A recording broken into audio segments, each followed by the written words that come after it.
I'm Nikko Taylor, and welcome to Trench TV. On today's episode, I have former Bosco Brave and current starting guard for the Ohio State. Here's Wyatt Davis. This offense is so talented, but really, they're led by their interior lineman, Wyatt Davis. Wake up, the West Coast is back and take you higher. It's not that I can't. So, how do you feel about the new rule, the college being able to make money off your likeness? Do you have any other interests? What you on doing with it, or you ain't really thought about it, or what's your take on it? See, my only thing is just how are they really gonna monitor like how much guys are making? Because you have these quarterbacks nowadays that are like already mini celebrities before they even do anything, like coming out of high school.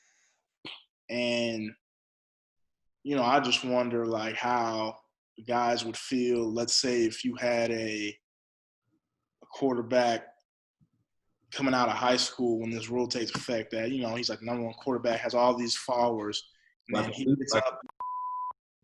Yeah, you got that caliber of a guy coming, and, let's just say for whatever reason, doesn't start his first year. He's the backup, and he's getting paid more than the starting center. Like, how would that dynamic work out in the locker room? You know what I'm saying? Because it's like, okay, I'm the one that's actually playing. But just because you got all these followers and this top-rated guy coming out of high school, so now you're getting paid more than me, and I'm the one doing the work. Like, I don't know how it would play out like that. Like, what is it that you feel is motivating you to keep going and keep getting better? I would say probably the thing that separates me the most, man, is just – like, I'm not cool with just getting the job done, like just blocking a guy and him up, like old lineman, you're trying to make a statement. Okay. So for me, like with blocks and stuff, I'm trying to make a statement every block. Like, now this ain't about to be your regular old lineman trying to block. Like, I'm trying to be nasty and be aggressive. So I would say that's probably what separates me the most, and like truly trying to dominate and physically like punish guys. Mm-hmm. But yeah, and I credit that to, like, the culture that Ohio State's built around. What's one of the most inspiring things Coach Meyer has said to the team?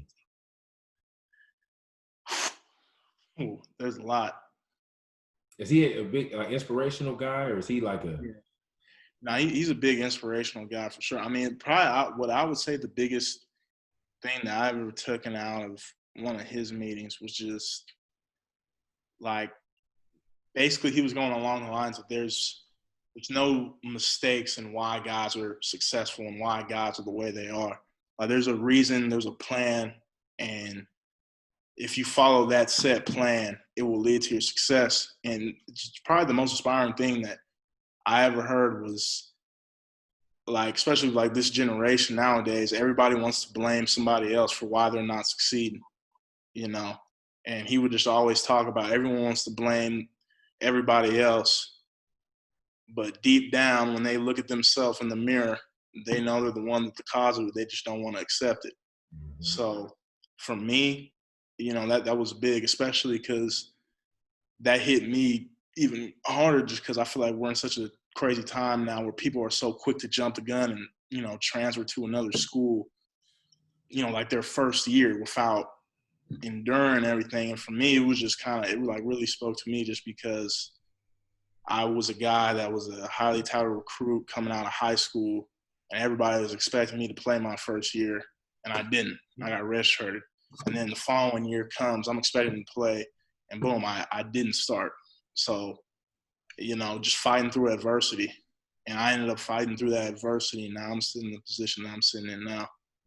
And I just feel like there's always a plan. There's always a reason for, why certain stuff happens in your life. But he was just saying, blame yourself first before you blame others. Because a lot of times we're the problem. Today's Bump Box Break is brought to you by Trippy Red with the Jungle Book. We bought all that X. We bought all that X. We bought all that X. We bought all that X. We bought all that X. Smoking till my lungs hurt. I count all this guap until my thumbs hurt. Yeah, I'm big 14, I saw my brother. Yeah, I can see your face right on this plain shirt. Yeah, I want all the love, but all this love hurt. Yeah, all these man, they butt hurt. Yeah, I can read your mind, you cluttered. I been eating good on my supper, yeah. Yeah, Shawnee, I'm a walking leg, but you taking. They ranked you the second best offensive lineman coming back into college football. How does that feel being so close to actually reaching a dream that you probably dreamed of since you were a kid? It just feels crazy, especially because, like, my career was kind of weird. My first 2 years, I didn't really see that much field play. So my second year, I got on the field the last 2 games of the season, which was the Rose Bowl and it was the Big Ten Championship first and then the Rose Bowl. So, like going into that season, my first season as a true starter, it was more so, I was more focused on like trying to make Big Ten honors. So, you know what I'm saying? So like to kind of see all this stuff come true and kind of be in this position I'm in right now, it's crazy. Like if someone were to tell me that I'd be sitting in this position right now, I think they're lying, but it's surreal. And I just feel like that's what happens when you go to a school like Ohio State, the type of exposure that you get and, people really watch. So, I mean, it feels good, man. And I mean, obviously now I got to finish. Like all that truly doesn't mean nothing if I don't have a good season this year. So, I'm just excited, man. Probably the craziest environment I ever played in, though, was this season when we played Michigan at the Big House. Like, explain that environment, because a lot of people won't play at Ohio State, and a lot of people won't play in an environment Ohio State versus Michigan. So if I'm a kid and I'm getting recruited by Ohio State, and you trying to sell me just on that rivalry alone, like how would you get that to me? That game, we literally, like, everything we do is based off that game, from the summer to the winter to the spring, leading all the way up to the season. I mean, like, we have these periods, where it's called Team Up North period, and literally we just playing this same song, like, over and over. And, like, they do all this stuff to just make you hate that school. And, it's like we even have practice dummies that have the M with the X on it. Like, it's crazy. They go all out. Black night airs. You want war? We can settle it right here. 25s on the hump. It's crazy. And then just as far as like the atmosphere, they're blasting music. Like you can't even like on the practice field.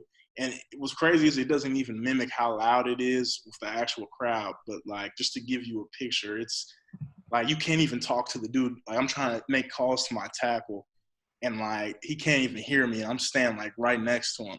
And that was during practice. Like during the game, it was even crazier. So how should I even make calls if it's that loud? Man, you just gotta trust that everybody's on the same page, man. You just gotta trust that everybody knows what's going on. Hey, y'all, this is Wyatt Davis. Thank you for tuning in. OH, you already know, go Buckeyes. And shout out to Nikko Trenches, man, the best in the business. Yes, sir. It's new rules, new dudes, new goons, new tools, new crews, new news, new cars, new jewels. See that boy with that ice, shining up under them lights. See that boy with that chopstick, bet you ain't selling that rice. Bet you ain't having this money and getting this paper.